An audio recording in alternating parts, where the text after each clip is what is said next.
ವೀಕ್ಷಕರೇ, ನೀವು ಆಹಾರ ಪ್ರಿಯರಾಗಿದ್ದೀರಾ? ಆಹಾರ ಪ್ರಿಯರಾದ ತಕ್ಷಣ ಎಲ್ಲೆಂದ ಬೇಕಲ್ಲಿ ಏನೇನಾದರೂ ಸಿಕ್ಕಿದ್ದೆಲ್ಲ ತಿಂತಾ ಇದ್ದೀರಾ. ಗೋಬಿ ಆಗಿರಬಹುದು, ಟೊಮೆಟೊ ಸಾಸ್ ಬಳಕೆ ಮಾಡುವಂತಹ ಯಾವುದಾದ್ರೂ ಆಹಾರವನ್ನು ತಿಂತಾ ಇದ್ದೀರಾ. ಹಾಗಾದ್ರೆ ಈ ಸ್ಟೋರಿಯನ್ನು ನೀವು ನೋಡಲೇಬೇಕಾಗುತ್ತೆ. ಆಹಾರ ಪ್ರಿಯರೇ, ಎಲ್ಲೆಂದರಲ್ಲಿ ಸಿಕ್ಕಿದ್ದು ತಿಂತಾ ಇದ್ದೀರಾ. ರುಚಿ ಸವಿಯಲೆಂದೇ ಈ ಜನ್ಮ ದೊರಕಿದೆ ಅಂತ ಅಂದ್ರೆ ಹುಷಾರ್. ಫುಡ್ ಲವರ್ಸ್ಗೆ ಆಹಾರ ಇಲಾಖೆ ಮತ್ತೊಮ್ಮೆ ಬಿಗ್ ಶಾಕ್ ಅನ್ನ ನೀಡಿದೆ.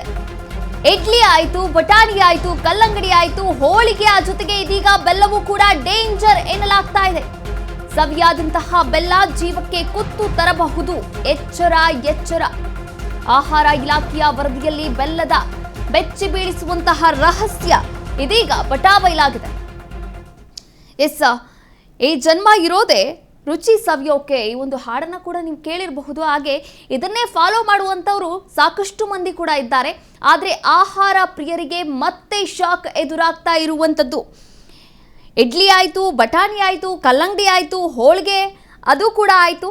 ಆದರೆ ಇದೀಗ ಬೆಲ್ಲವೂ ಕೂಡ ಡೇಂಜರ್. ಫೆಬ್ರವರಿಯಲ್ಲಿ ಬೆಲ್ಲದ ಸ್ಯಾಂಪಲ್ಸ್ ಪಡೆದು ಪ್ರಾಯೋಗಿಕ ಪರೀಕ್ಷೆಯನ್ನ ಕೂಡ ನಡೆಸಲಾಗಿದೆ. ಲ್ಯಾಬ್ ವರದಿಯಲ್ಲಿ ಬೆಲ್ಲ ಅಸುರಕ್ಷಿತವಾಗಿರೋ ಶಾಕಿಂಗ್ ಸುದ್ದಿ ಹೊರಬಂದಿದೆ. 600ರ ಪೈಕಿ 200ಕ್ಕೂ ಹೆಚ್ಚು ಬೆಲ್ಲದ ಸ್ಯಾಂಪಲ್ಸ್ ಡೇಂಜರ್ ಅಂದ್ರೆ ಮೋಸ್ಟ್ ಡೇಂಜರ್ ಅಂತಾನೆ ಹೇಳ್ಬಹುದು. ಜಂಕ್ ಫುಡ್ಗೆ ಹೆಚ್ಚಿಗೆ ಬಳಸುವಂತಹ ಟೊಮ್ಯಾಟೊ ಸಾಸ್ ಕೂಡ ಅಪಾಯ. ಕರಿದ ಬಟಾಣಿ ಸೇರಿದಂತೆ ಒಟ್ಟು 8 ಆಹಾರ ಪದಾರ್ಥಗಳು ಅಸುರಕ್ಷಿತ ಎಂದು ಗೊತ್ತಾಗ್ತಾ ಇರುವಂತಹ ವಿಚಾರ. ಈ ಬಗ್ಗೆ ಆಹಾರ ಇಲಾಖೆ ಕ್ರಮವನ್ನ ಕೂಡ ತೆಗೆದುಕೊಳ್ತಾ ಇದೆ. ಲ್ಯಾಬ್ ವರದಿಯಲ್ಲಿ ಬೆಲ್ಲ ಅಸುರಕ್ಷಿತವಾಗಿರುವಂತಹ ಶಾಕಿಂಗ್ ಸುದ್ದಿ ಹೊರಬಿದ್ದಿರುವಂಥದ್ದು. 600 ಸ್ಯಾಂಪಲ್ಸ್ ಅನ್ನ ಆಹಾರ ಇಲಾಖೆ ಕಲೆಕ್ಟ್ ಮಾಡಿರುತ್ತೆ ಬೆಲ್ಲದ್ದು. ಅದರಲ್ಲಿ 800 ಬೆಲ್ಲದ ಒಂದು ಸ್ಯಾಂಪಲ್ಸ್ ಅಸುರಕ್ಷಿತ ಅಂತ ಗೊತ್ತಾಗಿರುವಂಥದ್ದು.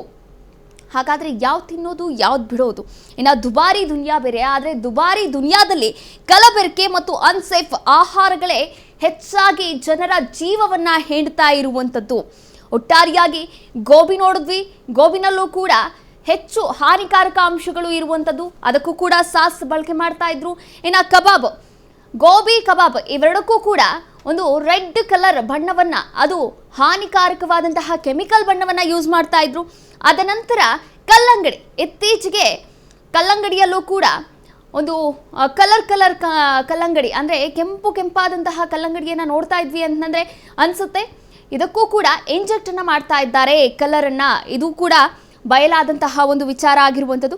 ಆನಂತರ ಇಡ್ಲಿ ಮತ್ತು ಹೋಳಿಗೆ.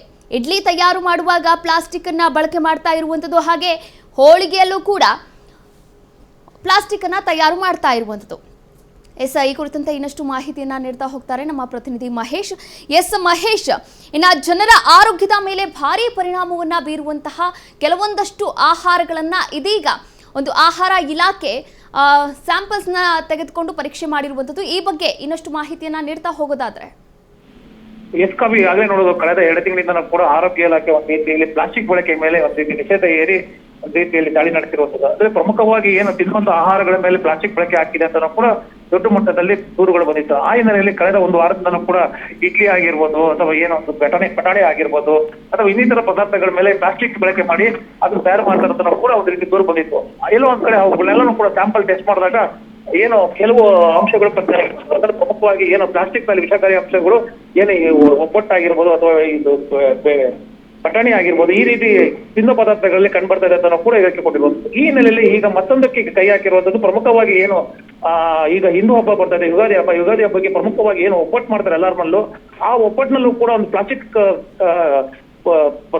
ಬಳಸಿನೇ ಒಂದು ರೀತಿಯಲ್ಲಿ ಒಬ್ಬಟ್ಟು ತಯಾರು ಮಾಡ್ತಾರೆ. ಆ ಹಿನ್ನೆಲೆಯಲ್ಲಿ ಎಲ್ಲೊಂದ್ ಕಡೆ ಒಬ್ಬಟ್ಟಲ್ಲೂ ಕೂಡ ಒಂದು ರೀತಿಯಲ್ಲಿ ಪ್ಲಾಸ್ಟಿಕ್ ಅಂಶ ಪತ್ತೆಯಾಗಿದೆ ಅಂತ ಕೂಡ ಈಗಾಗಲೇ ಮಾಹಿತಿ ಬಂದಿರುವಂತದ್ದು. ಅಂದ್ರೆ ಕಳೆದ ವಾರ ಏನು ಒಂದು ಒಬ್ಬಟ್ಟು ತಯಾರಿಕೆ ಮಾಡುವಂತಹ ಕೆಲವು ಕೇಂದ್ರಗಳ ಮೇಲೆ ಆರೋಗ್ಯ ಅಧಿಕಾರಿಗಳು ದಾಳಿ ನಡೆಸಿ ಅವನ್ನೆಲ್ಲ ಕೂಡ ಟೆಸ್ಟ್ ಸ್ಯಾಂಪಲ್ ಕಳಿಸಿದ್ರು. ಅದರಲ್ಲಿ ಸುಮಾರು 200ಕ್ಕೂ ಹೆಚ್ಚು ಟೆಸ್ಟ್ ನಲ್ಲಿ ಒಂದು ರೀತಿಯಲ್ಲಿ ವಿಷಕಾರಿ ಅಂಶಗಳು ಪತ್ತೆಯಾಗಿದೆ ಅಂತ ಕೂಡ ಈಗಾಗಲೇ ಮಾಹಿತಿ ಬಂದಿರುವಂತದ್ದು. ಈ ಹಿನ್ನೆಲೆಯಲ್ಲಿ ಎಲ್ಲೋ ಒಂದ್ ಕಡೆ ಈಗ ತಿನ್ನೋ ಬೆಲ್ಲನೂ ಕೂಡ ಒಂದು ರೀತಿಯಲ್ಲಿ ದೊಡ್ಡ ಮಟ್ಟದಲ್ಲಿ ವಿಷಕಾರಿ ಅಂಶ ಪತ್ತೆಯಾಗಿದೆ ಅಂತ ಕೂಡ ಈಗ ಆರೋಗ್ಯ ಇಲಾಖೆ ಹೇಳಿಕೆ ಕೊಟ್ಟಿರುವಂತದ್ದು. ಸಭೆಯ ಎಸ್, ಬೆಲ್ಲ ಅಂದ ತಕ್ಷಣ ನಮಗೆ ಆರ್ಗ್ಯಾನಿಕ್ ಬೆಲ್ಲ ಅಂತ ಇತ್ತೀಚೆಗೆ ಭಾರಿ ಸದ್ದು ಮಾಡ್ತಾ ಇರುವಂಥದ್ದು. ಈ ಆರ್ಗ್ಯಾನಿಕ್ ಬೆಲ್ಲವೂ ಕೂಡ ಸೇಫಾ ಅಥವಾ ಹೇಗೆ? ಇದ್ರ ಬಗ್ಗೆ ಏನಾದ್ರೂ ಮಾಹಿತಿ ಇದೆಯಾ? ಐಸ್ ಕಾಫಿ ಈಗಾಗಲೇ ನೋಡ್ಬೋದು, ಬೆಲ್ಲ ಎಲ್ಲೋ ಒಂದ್ ಕಡೆ ಹಳ್ಳಿಗ ಗ್ರಾಮಾಂತರ ಪ್ರದೇಶದಲ್ಲಿ ಅತಿ ಹೆಚ್ಚು ತಯಾರು ಮಾಡುವಂತದ್ದು. ಎಲ್ಲೋ ಒಂದ್ ಕಡೆ ಬೇರೆ ರಾಜ್ಯಗಳಿಂದನೂ ಕೂಡ ಬರುವಂತ ಬೆಲ್ಲಗಳು ಮಾತ್ರ ಈ ರೀತಿ ಪತ್ತೆಯಾಗಿದೆ. ಈ ಬೆಂಗಳೂರಿನಲ್ಲಿ ಅಥವಾ ಬೆಂಗಳೂರು ರಾಜ್ಯದಲ್ಲಿ ಎಲ್ಲ ತಯಾರಾಗುವಂತ ಬೆಲ್ಲದಲ್ಲಿ ಕಡಿಮೆ ಅಂಶ ಪತ್ತೆಯಾಗಿದೆ. ಅಂದ್ರೆ ಎಲ್ಲೋ ಒಂದ್ ಕಡೆ ಆ ಬೆಲ್ಲದ ಪಾಕ ಪ್ಲಾಸ್ಟಿಕ್ ಮೇಲೆ ಹೋದಾಗ ಆ ಹೀಟು ಒಂದ್ ರೀತಿಯಲ್ಲಿ ಬೆಲ್ಲ ಹೀರ್ಕೊಳ್ಳುತ್ತೆ, ಅದು ಒಂದ್ ರೀತಿಯಲ್ಲಿ ಕ್ಯಾನ್ಸರ್ಗೂ ಕೂಡ ಇದಾಗುತ್ತೆ ಅಂತ ಕೂಡ ಈಗ ಡಾಕ್ಟರ್ ಜೊತೆ ಕೊಟ್ಟಿರುವಂತದ್ದು. ಅಂದ್ರೆ ಬೇರೆ ರಾಜ್ಯಗಳಲ್ಲಿ ತಯಾರಾಗುವಂತ ಬೆಲ್ಲಗಳು ಒಂದ್ ರೀತಿ ರೆಡಿಮೇಡ್ ಬೆಲ್ಲಗಳು ಅವೆಲ್ಲನೂ ಕೂಡ ಒಂದ್ ರೀತಿಯಲ್ಲಿ ಪ್ಲಾಸ್ಟಿಕ್ ಅಂಶ ಬೆರೆತಾ ಇರುತ್ತೆ. ಆ ಹಿನ್ನೆಲೆಯಲ್ಲಿ ಎಲ್ಲೋ ಒಂದ್ ಕಡೆ ಬೇರೆ ರಾಜ್ಯ ಬೆಲ್ಲಗಳನ್ನ ನಿಷೇಧ ಮಾಡ್ಬೇಕಂತ ಕೂಡ ಈಗ ಆರೋಗ್ಯ ಇಲಾಖೆ ಮುಂದಾಗಿರುವಂತದ್ದು. ಕಾವ್ಯ, ಎಸ್, ಇನ್ನ ಸ್ಯಾಂಪಲ್ಸ್ನೆಲ್ಲ ಕಲೆಕ್ಟ್ ಮಾಡಿದಾರಲ್ವಾ, ಇದೆಲ್ಲ ಬರೀ ಬೆಂಗಳೂರದ್ ಮಾತ್ರ ಸ್ಯಾಂಪಲ್ಸ್ ಕಲೆಕ್ಟ್ ಮಾಡಿರೋದಾ ಅಥವಾ ಇಡೀ ರಾಜ್ಯದಾದ್ಯಂತ samples collect ಮಾಡಿರೋದಾ Mahesh?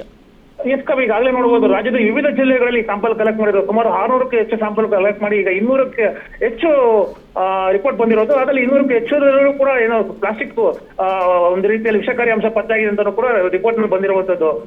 S, thank you Mahesh, ತಮ್ಮೆಲ್ಲ ಮಾಹಿತಿಗಾಗಿ ಧನ್ಯವಾದಗಳು. ಒಟ್ಟಾರೆಯಾಗಿ ವೀಕ್ಷಕರೇ, ಇಲ್ಲಿ ಗಮನಿಸಬೇಕಾದಂತಹ ವಿಚಾರ ಏನು ಅಂದರೆ, ಬೆಂಗಳೂರಲ್ಲಿ ತಯಾರಾಗುವಂತಹ ಕೆಲವೊಂದಷ್ಟು ಪದಾರ್ಥಗಳು ಪ್ಲಾಸ್ಟಿಕ್ ಅಂಶವನ್ನು ಒಳಗೊಂಡಿರುವಂಥದ್ದು. ಎಸ್, ಈ ಕುರಿತಂತೆ ಆಹಾರ ಇಲಾಖೆ ಏನು ಕ್ರಮ ಕೈಗೊಳ್ಳುತ್ತೆ ಅಂತ ಕಾದು ನೋಡಬೇಕಾಗಿರುವಂಥದ್ದು.